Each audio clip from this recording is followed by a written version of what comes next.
Good morning and welcome to this Citizenship Learning from Home piece of work. Today it's citizenship that is being taught by video and I'm so excited to be beginning this new piece of work with you. This piece of work will last about 3 weeks, all being well, and if you pace it out day by day as is laid out, and will end up being a very big, creative and thoughtful piece of work about governance. Hopefully, when you got your work pack, you opened up, took out your maths, took out your English, took out your science, and you've got this bundle of stuff, which is your citizenship piece of work.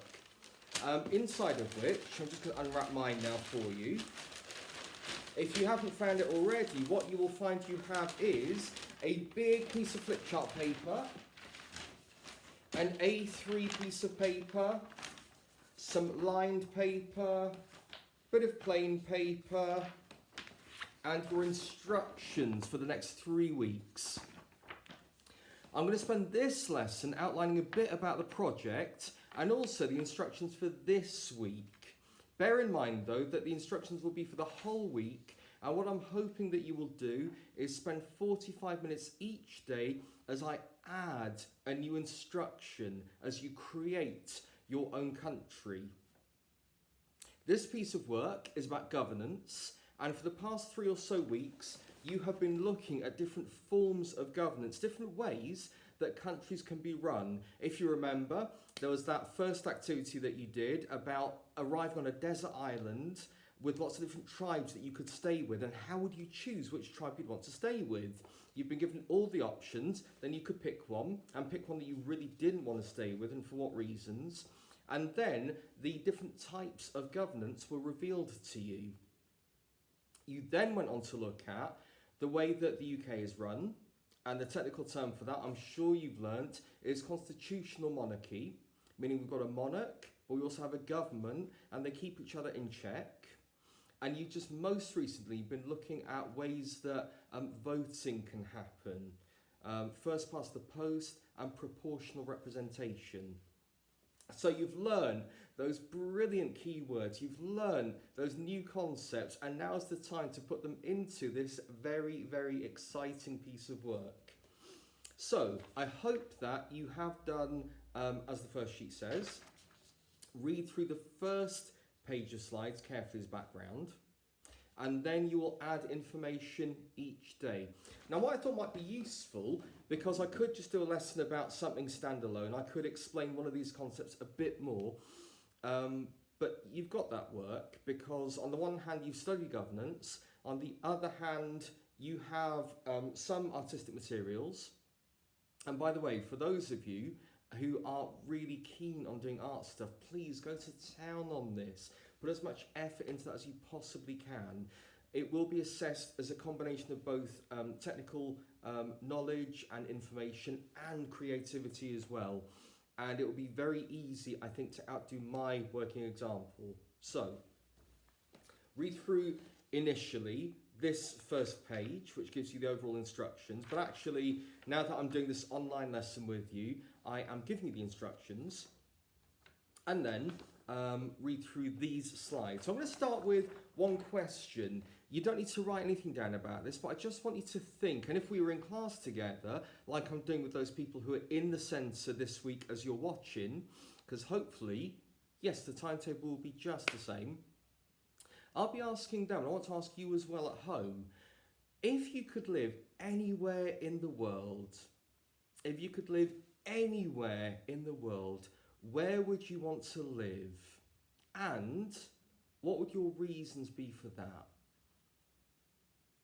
If you could live anywhere in the world, and of course you'd need to take people with you who you would want to or need to, and resources and that, but if you could live anywhere, where would you choose and for what reason? For example, for me, I would choose probably, if I couldn't live in London, which I love to bits because it's such a busy hustle and bustle city, or at least it usually is, I would want to live in Southampton because for me, Southampton has the best of being city and seaside all in the same place. So if I could live anywhere, yeah, I'd probably go for Southampton for that reason. So I want you to think, if you could live anywhere, where would you live and for what reason?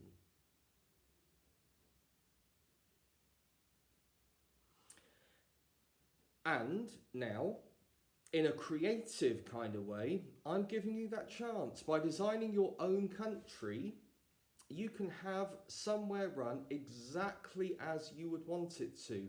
I don't know what games would be similar these days, but when I was growing up, which wasn't that long ago, when I was growing up, one of my favourite games was Sim City, where I would be given a landscape, a patch of land. I'd be given a choice of different buildings, both just general residential, commercial, industrial buildings. I'd be given specialist buildings like police stations, fire stations, national parks, and I would need to balance the range of these citizens to look after them so that I could get tax money, so that I could expand that place even further. And I enjoyed, for me, I enjoyed that sense of creativity and being able to arrange things exactly as I wanted to. Now, in this task, you can do that. And this will be a way to show me that you have learnt and understood the work that we've done the previous weeks in your learning packs, all about governance. So you can pause now if you wish to have a little look through your pack, to have a look through the first sheet, just here, and the first slide.